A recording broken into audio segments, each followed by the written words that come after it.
The thing about Elaine Beaumont was that she could make anyone look like God had taken a second pass at them. That was how her mentor had described her talent when Elaine was 19.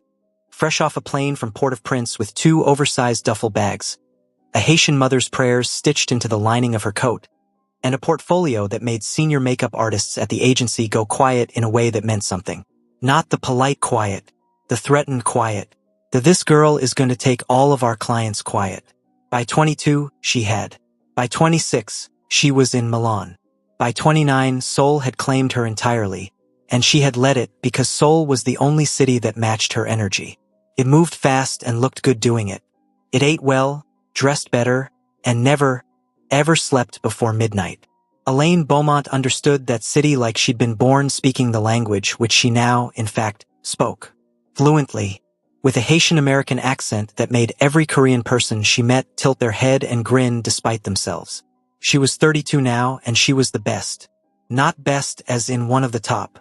Best as in, when Laneige launched their anniversary campaign, they called Elaine first and waited 3 weeks for her schedule to open. When a third-generation Chable daughter was getting married and wanted her makeup to trend on every platform for 48 consecutive hours, her people called Elaine's people and offered numbers that would make a lesser woman faint. When a new K-beauty brand wanted their debut campaign to slap so hard the beauty community was still talking about it 6 months later, they flew Elaine business class, put her in a suite at the Joseon Palace, and did everything short of rolling out a red carpet at Incheon Airport.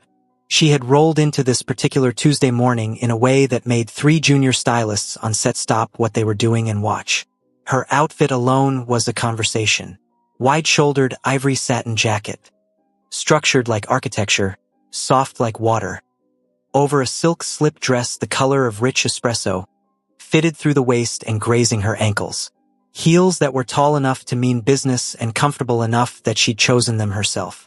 Her locks were pinned up at the back with 2 gold pins shaped like crescent moons, with a few loose ones framing her face the way she liked.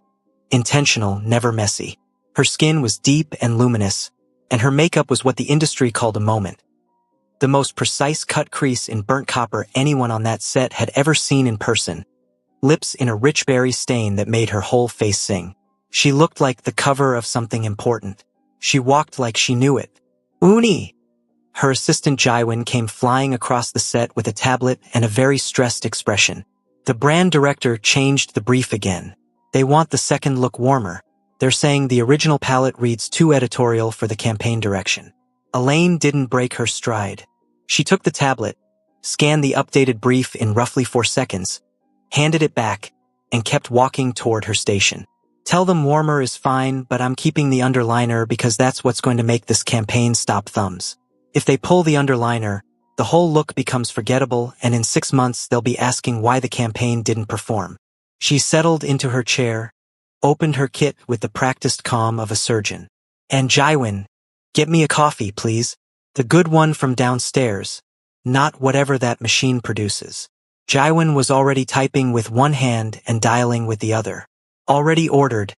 Uni. Brand director is on hold. Tell him I'll talk after the first look is done. She uncapped a brush and smiled to herself. He'll agree. They always agree. The shoot wrapped by early evening, and it had gone beautifully, which everyone on set knew meant Elaine had simply done what Elaine did. The model had cried. At the end because she'd looked at herself in the mirror and felt, for the first time in a long time, like exactly who she was supposed to be. Elaine had handed her a tissue, careful not to let her ruin the last look before they got the final frames, and said, "You were already her, baby. I just helped you see it." That was the thing about Elaine that her clients talked about more than the technique, more than the products, more than the results. She made people feel seen. She was packing her kit when it happened. The studio was a high-end creative space in Hanamdong, and because it was that kind of building in that kind of neighborhood, the clientele that moved through its lobby was reliably interesting. Elaine had shared elevator banks with idols, executives, and at least 2 people she was fairly certain were undercover celebrities doing their best impression of normal people.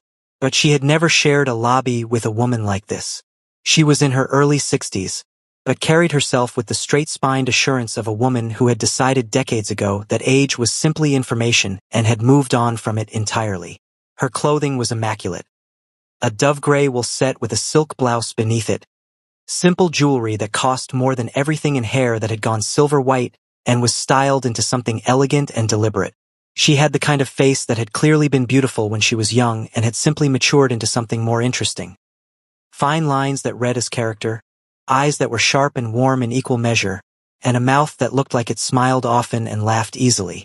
She was standing near the lobby's flower arrangement, an enormous thing in a celadone vase, and she was looking directly at Elaine. Not staring, not rude, just looking the way someone looks when they've noticed something that interests them. Elaine, who had an artist's habit of cataloging faces, looked back. The woman smiled first. It was such a warm smile, unexpected in its openness, that Elaine found herself smiling back before she'd made the decision to. The woman walked over. Her heels were quiet on the marble. "Your makeup," she said, in Korean, gesturing toward her own face to indicate she meant Elaine's. "It's extraordinary. Did you do it yourself?" Elaine answered in Korean, which produced the predictable delight, the small widening of eyes, the pleased surprise. "I did. Thank you. What products?" "The liner especially. I've never seen that precision outside of a professional setting." "That's because I am a professional." Elaine offered her hand. "Elaine Beaumont, makeup artist." The woman's eyes lit in a way that went slightly beyond polite interest. She took Elaine's hand with both of hers, which in Korean culture was warmth offered deliberately. "Seo Yeonhee. And this," she gestured toward the general space between them, "is fate being efficient." Elaine blinked. "I'm sorry. I've been looking for someone for a project." Seo Yeonhee's smile stayed perfectly pleasant. "But we can talk about that another time. First, are you married?" Elaine laughed before she could stop herself. "That's quite a pivot. I find it's more efficient to establish the important things early." The woman's eyes were dancing. "Well, no," Elaine said, still smiling despite her confusion. "I'm not married." Seo Yeonhee nodded as if Elaine had confirmed something she'd already suspected. She reached into her bag, small, structured, almost certainly custom, and produced a card that she pressed into Elaine's hand with the quiet confidence of someone accustomed to people accepting things from her. "For the project," she said. Then she smiled again, that warm, slightly too knowing smile. "And for other things. It was very nice to meet you, Elaine Beaumont." She walked away before Elaine could respond, her heels still quiet, her posture still impeccable. Elaine looked down at the card. Seo Yeonhee, Director, Seo Cultural Foundation. And below the foundation name in smaller print, Seo Group. Elaine knew the name. Everyone in Seoul with any awareness of money knew the name. Seo Group wasn't just a company, it was a dynasty. Real estate, private equity, hospitality, and, if the quieter conversations at industry events were to be believed, other interests that weren't listed in any annual report. Old money, new power, and a family whose name appeared in newspapers only when they chose it to. She flipped the card over. On the back, in elegant handwriting, "You remind me of someone my son needs to meet." Elaine stared at it. Then she laughed, genuinely, from the chest, and dropped it into her bag next to her favorite setting spray. A Korean billionaire's mother was trying to set her up. Only in Seoul. She told her best friend Priya about it over dinner that night at their favorite spot. A small, ferociously good Japanese-Korean fusion place in Itaewon where the owner knew their order and the corner booth was spiritually reserved for them on Tuesdays. Priya, who was Indian-British, worked in PR, had opinions about everything, and was the only person on earth who could outtalk Elaine on a good day, reacted with the level of enthusiasm the story deserved. "She just handed you a card that said you need to meet her son?" Priya's chopsticks hovered forgotten over her bowl. "On the back? Handwritten? Handwritten. Lovely penmanship too. I noticed." "Elaine, I know. This is a Korean drama. You have walked into a Korean drama." "I haven't walked into anything. I took a card." Elaine refilled her own glass with a comfortable pour. "I'm not calling her." "You're absolutely calling her." "I am not being set up by someone's mother, Priya. I'm 32. I'm a millionaire. I run my own." "She's from the Seo Group." "I know. Elaine, the Seo Group. I understand the significance." Priya leaned forward. "Their son, Seo Jihan, Have you ever seen a photo of him? Because I have seen a photo of him, and I say this as someone who is happily engaged. The man is built like an architectural decision. Elaine pointed her chopsticks in Priya's direction. You're not helping. I'm not trying to help. I'm trying to make you call the woman. Elaine looked out at the street, at Seoul moving through its Tuesday evening with its characteristic beautiful chaos. Lights in motion and the low hum of a city that was always doing something. She thought about the woman in the lobby, the warmth in her handshake, the mischief in her eyes. You remind me of someone my son needs to meet. She picked up her wine. I'm not calling her, she said, but she didn't throw the card away. The call came to Elaine. She had kept the card for 6 days, which she told herself was not the behavior of someone who was going to call. It was, in fact, the behavior of someone who kept a card in the small interior pocket of her work bag and moved it, without thinking, to the interior pocket of her next work bag, which was a choice she declined to examine too closely. On the 7th day, her phone rang with an unknown number, and the voice on the other end was warm, accented, and immediately recognizable. Elaine SSI, it's Seo Yeonhee. I hope this isn't a bad time. Elaine was in the back of a car on her way to a brand consultation in Gangnam and had been staring out the window thinking about absolutely nothing related to a business card. How did you get my number? Ah, a small, cheerful pause. I know people who know things. This is Seoul, darling. Information is a courtesy between the right people. Now I'm calling about the foundation project. We're mounting an arts exhibition in the spring, and we need a makeup artist who understands both beauty and visual storytelling. Your name came up from 3 separate sources. It was a legitimate project. A real brief, professionally presented, and actually interesting. The CO Cultural Foundation was mounting a multimedia exhibition that would include live performance elements, and they wanted a makeup artist who could consult on the visual aesthetic cohesion across all live components. It was the kind of creative work Elaine genuinely loved. Bigger than a campaign, more collaborative than a solo shoot.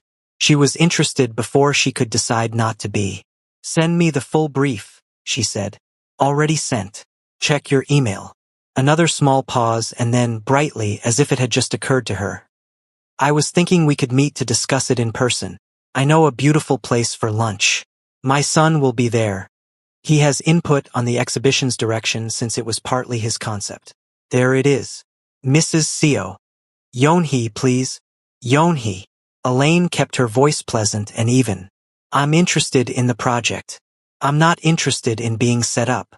Of course not, Seo Yeonhee said, with the tone of someone who had heard this precise objection many times and found it charming every time. It's simply lunch. About the exhibition. My son will just happen to be there because he's involved in the work. He has excellent taste. In art. The exhibition. You are not subtle. I am extremely subtle. Subtle is my signature quality. Ask anyone. Despite herself, Elaine smiled. I'll read the brief and let you know about the meeting. Wonderful. Oh, and Elaine SSI, wear whatever you want. You always look wonderful. But if you happen to wear something that shows off that gorgeous neck of yours, well, a sound that was almost a laugh, very dignified, very controlled. It would be good for the lighting in the restaurant. She hung up before Elaine could respond. Elaine looked at her phone for a moment. Then she put it down, looked out the window at Seoul and said, to no one, she's insane. But she was smiling. The brief was legitimately excellent. Elaine spent an evening with it, cross-referencing the Foundation's past projects online, and found herself increasingly drawn in. The exhibition was called Resonance, a multimedia exploration of beauty, memory, and identity across Korean and diasporic artistic traditions. There would be film, sculpture, live performance, and a photography series. The visual language across all live components needed to be cohesive without being uniform, culturally resonant without being costumey, modern without losing the emotional weight of the historical references. It was, frankly, a beautiful project. She replied to the brief with 3 questions that would tell her whether the team actually knew what they were doing. Seo Yeonhee answered all 3 personally within 20 minutes, with a precision that confirmed she was not simply a socialite with a foundation. She was someone who understood the work. Elaine accepted the lunch. The restaurant was in Cheongdam, small and private in the way that only very expensive places could afford to be. The kind of place where the tables were spaced for real conversation and the staff had mastered the art of appearing only when needed. Elaine arrived 4 minutes early, which was her habit, wearing a silk blouse in deep burgundy, fitted at the shoulders, open at the collar, tucked into wide tailored trousers in cream with a subtle texture. Gold jewelry minimal, her locks down today, falling past her collarbone, adorned with 2 thin gold rings threaded through near the front. Her makeup was quieter than usual. A glossy, deep plum lip, skin that glowed, lashes that required no commentary. She looked, as Jaiwan had breathed when she'd passed her in the hall that morning, otherworldly. Seo Yeonhee was already at the table, and she stood when Elaine entered with the natural grace of a woman who simply rose for people she was genuinely pleased to see. She was in a rich mauve today, silk blouse under a structured jacket, and she looked at Elaine's entrance with the open satisfaction of someone whose plan was proceeding exactly as intended. "You're early," she said warmly, as they did the customary greeting. "I'm always early," Elaine replied. "4 minutes. My son is," a small glance toward the entrance. "Also always early. 3 minutes, usually. So he should be." The door opened. Elaine, who was lowering herself into her chair, looked up. And that was the moment the day changed. Seo Jihan was 35. He was tall in the way that read across a room, not imposing, but present, the kind of height that came with proportion and was therefore simply attractive rather than startling. He was in a dark charcoal suit that had clearly been made for him specifically, no tie, the collar of his shirt open in a way that felt deliberate and easy at once. His face was, and Elaine Beaumont, who looked at faces for a living, understood this fully, structurally extraordinary. Strong jaw, clean line of a nose, and eyes that were, as he scanned the restaurant and found their table, both warm and direct in a way that she hadn't expected. He saw his mother first and something in his expression softened, visibly, genuinely. He loved her, obviously, the way you could always tell. Then he saw Elaine, and he stopped. Not dramatically, not in a movie way, just a half-second pause in his stride. The way someone pauses when they've registered something their brain needs a moment to process. His expression didn't perform anything. Simply shifted. Focused. Elaine, who had not survived 32 years and a decade in the beauty industry by being unaware of when someone found her beautiful, recognized the look immediately. She decided, on the spot, to be completely unbothered by it. "Jihan-ah," his mother said, with the gentle pride of someone unveiling something they'd worked very hard on. "This is Elaine Beaumont, the makeup artist I told you about." He crossed to the table. Up close, his eyes were dark brown and very steady. He offered a slight bow, then his hand, and his handshake was firm, brief, respectful. "Elaine SSI, I've seen your work. The Laneage Anniversary Campaign, the second look especially." She hadn't expected him to know that specifically. She tilted her head slightly. "Most people cite the first look. The second look is better. The restraint is what makes it land." He said it simply as a fact and sat down. Elaine looked at Seo Yeonhee. Seo Yeonhee was looking at her water glass with an expression of absolute serene innocence. She coached him, Elaine thought. That woman absolutely coached him. But the thing was, the way he'd said it hadn't felt coached. It had felt like someone who'd actually looked and actually thought and said what he meant. She picked up her menu. This, she thought, was going to be a very interesting lunch. The thing about Seo Jihan was that the reputation was completely, almost comically, wrong. Elaine had done what any reasonable person would do after a lunch that had lasted 3 hours without her noticing.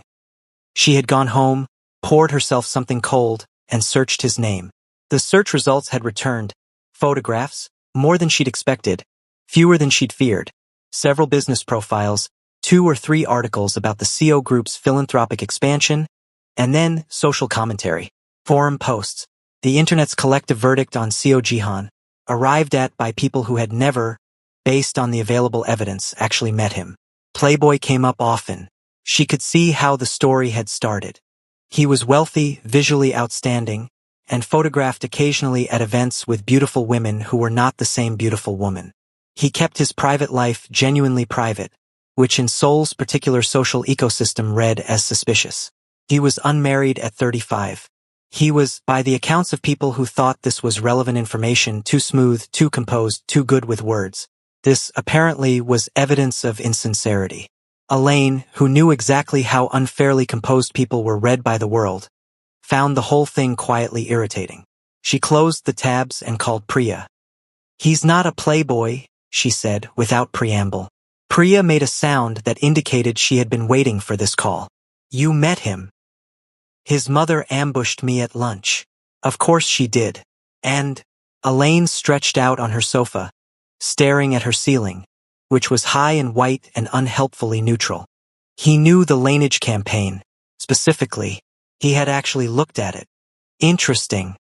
He asked real questions about the exhibition brief. Not performative questions, actual questions about methodology. And when his mother tried to steer the conversation toward whether I preferred mountains or the ocean as a romantic destination, Elaine could still hear Yonhe's casual pivot, as smooth as silk. He looked like he wanted to disappear into the table. Priya laughed. He was embarrassed. Deeply. It was almost sympathetic. A pause. Almost. "Are you going to work on the exhibition?" "Yes. The project is genuinely interesting and I want to do it." "And Jihan." Elaine was quiet for a moment. Outside her window, Seoul glittered. "He asked for my direct number before we left. For exhibition correspondence." She looked at her ceiling. "He then texted me at 9:15 p.m. about a reference document." 9:15 p.m. about a reference document. It was a very thorough reference document. Elaine Beaumont. "He's just..." She stopped. "He looks at you like you're the whole thought, not like you're part of a sentence or a step in a process. Just the whole thought." She paused. "I don't like it. You love it. I don't love it. Your voice is doing the thing. My voice isn't doing anything. Elaine, your voice is absolutely doing the thing." She saw him 8 more times in the next 3 weeks, every one of which was entirely professional and completely legitimate, and also somehow managed to produce a moment she ended up thinking about later. The first meeting at the Foundation's offices, a beautiful space in Jongno, all clean lines and natural light. She had presented her initial vision for the live performance components, and he had listened the way rare people listened, without waiting for his turn to speak. When she finished, he'd said, "The part about the layering of textures, can you say more about that?" And she'd spoken for another 12 minutes without planning to, because he'd asked exactly the right question. The second meeting, he'd brought coffee without asking. Her order, specifically. When she'd looked at it and then at him, he'd said, simply, "Jaiwan told me." I asked. The third meeting, she'd arrived to find a gallery space that had been rearranged. Materials moved, lighting shifted. In exactly the configuration she'd mentioned offhandedly in passing 2 meetings ago, that she thought would work better for the visual flow. He'd done it himself, apparently. She had stood in the rearranged space, looked at him and said, "Did you?" "It's better this way," he said, in the simple tone that she was learning was just how he talked. "You were right." She had turned back to the space so he couldn't see her expression do something she hadn't given it permission to do. His mother, naturally, was managing the whole situation with the subtlety of a weather system. Yonhe would appear at meetings, Foundation director, completely legitimate, and spend half her time finding reasons to point out Jihan's qualities, as if she were a one-woman PR team. Jihan designed the layout of this floor. She mentioned in passing, during a site visit. Jihan speaks 4 languages. Did you know? 4. Some people stop at 2. A small pause. Not that one language isn't beautiful, of course. He cooked for us last weekend. From scratch. Not from a packet, from actual ingredients. Isn't that interesting? Jihan, when his mother did this, would develop a very focused interest in whatever document or object was nearest to him. Once, with nowhere obvious to look, he'd simply looked directly at Elaine. A brief, helpless glance, equal parts mortified and resigned, and she'd had to look away quickly because she'd nearly laughed. One afternoon, when Jihan had stepped out to take a call, Yonhe slid into the seat across from Elaine with the decisive grace of someone who had been waiting for this exact opportunity. "You like him," she said as a statement. Elaine looked up from her reference sheets. "I think the exhibition brief is very strong." "I didn't ask about the brief." "I know." Elaine set down her pen. "Yonhe SSI. I appreciate what you're doing. I do. He seems like a genuinely good person, and clearly you love him. She paused. But people like me don't. She searched for the right word. Assume. I don't assume that what looks like interest is interest. I've learned not to. Yonhee was quiet for a moment, her sharp eyes steady. Do you know, she said finally carefully, that he told me after the lunch that he hadn't thought about the meal while he was eating any of the food? A small smile. He was eating and thinking about the conversation and forgot to taste the food. My son. Who is, I promise you, someone who normally has strong opinions about food. She folded her hands. He's not performing, Elaine. That's not who he is. I know who my son is. Elaine looked at her for a long moment. The door opened and Jihan came back in, phone tucked away, attention already moving to the table and settling, as it reliably did, on Elaine. Sorry, he said. Logistics. He glanced between them. What did I miss? Nothing, they both said at the same time. He looked between them with the expression of a man who knew exactly what he had missed and was choosing not to press it. The turn came on a Thursday evening, late, when the rest of the foundation team had gone home and Elaine had stayed to finalize a color palette presentation she wanted to get right. She hadn't expected anyone else to still be in the building. She heard his footsteps before she saw him. She'd learned his particular cadence, and looked up from her spread of color swatches as he appeared in the doorway of the workspace. He'd taken his jacket off at some point, sleeves rolled to the elbow, and he looked less edited than usual. Not undone, just real. Like the version of himself that existed when he wasn't performing composure. You're still here, he said. So are you. He came into the room, looked at the spread across the table. The swatches, her notes, the small photographs she'd pinned up as reference, and was quiet for a moment, looking at it. This is beautiful, he said quietly. It's not done. I know. It's still beautiful.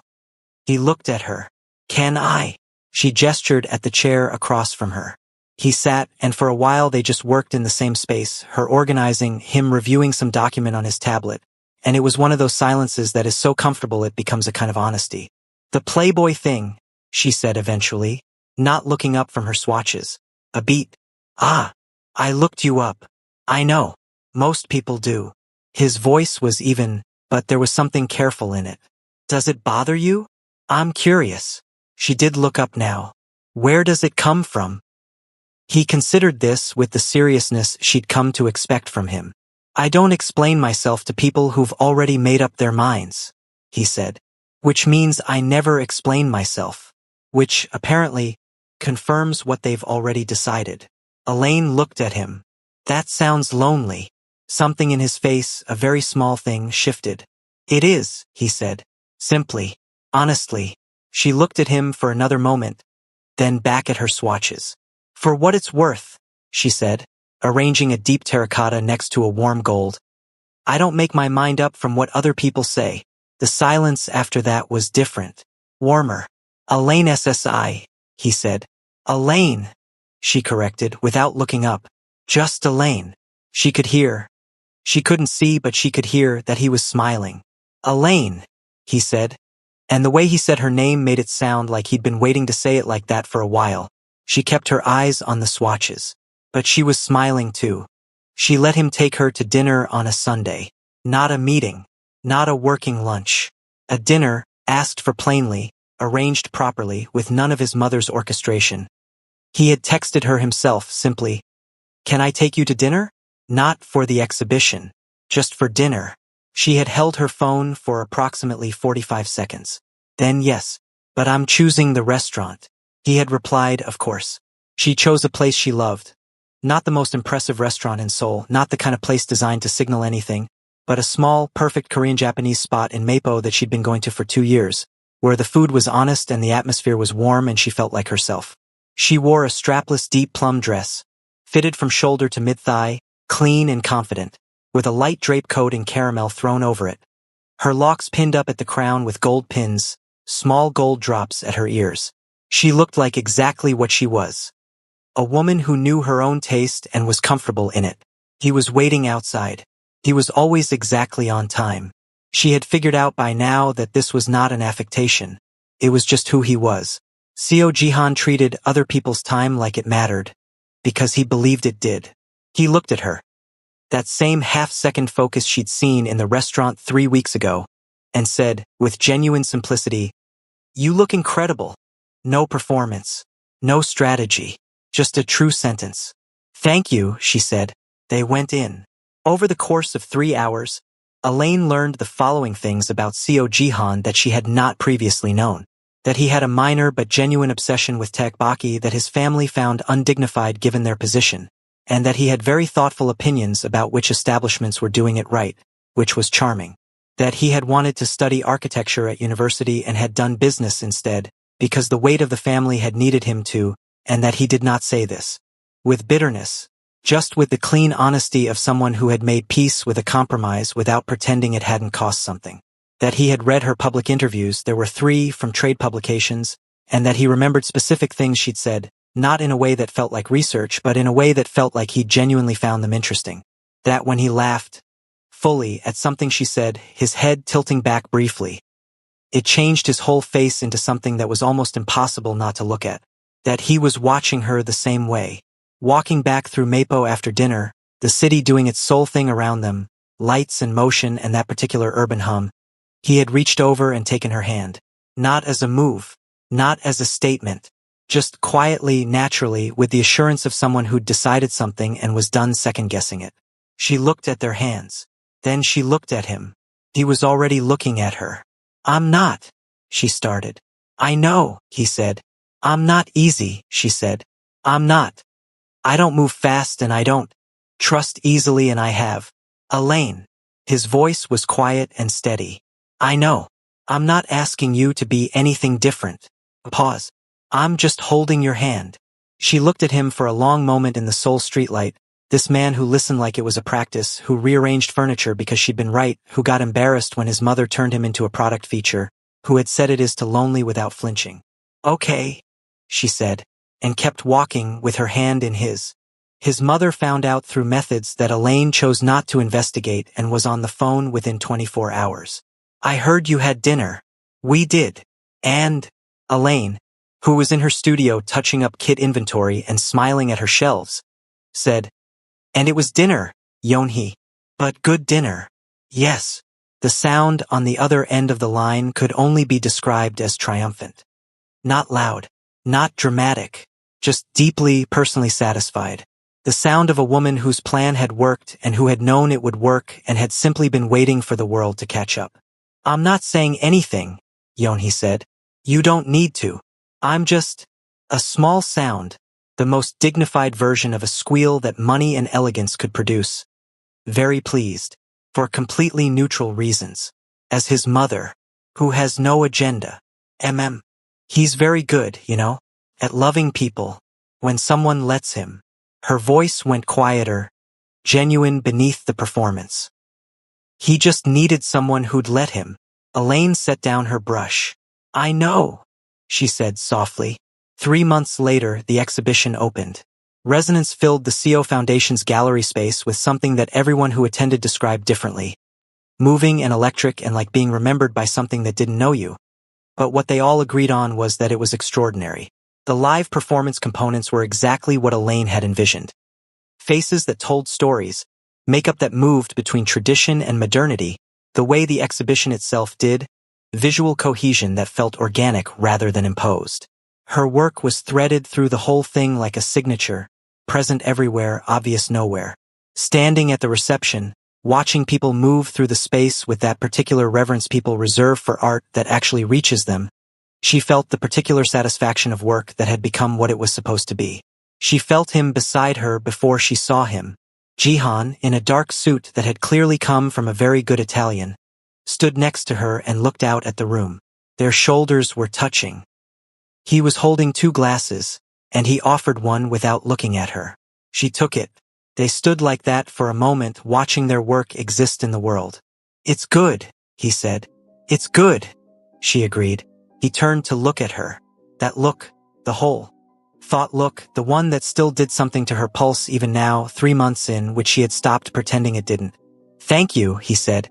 She turned to look at him. For what? For letting it be real. He wasn't talking about the exhibition.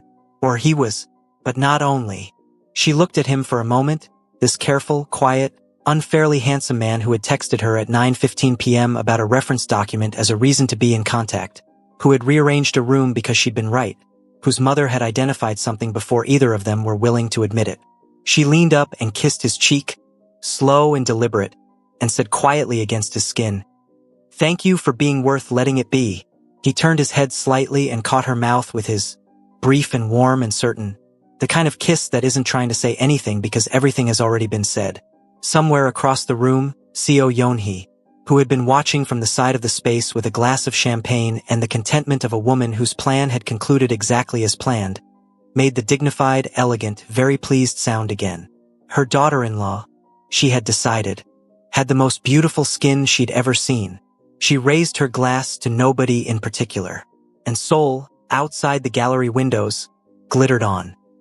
Happy Easter, besties. In this story, we learned that the right love doesn't perform, it shows up, pays attention, and rearranges the room because you are right. Alain's story is a reminder that being accomplished, independent, and self-sufficient doesn't mean closing the door on love. It means waiting for someone who respects the door, and sometimes the universe sends that person's mothers first. Thank you so much for watching. Kindly like, subscribe, and share.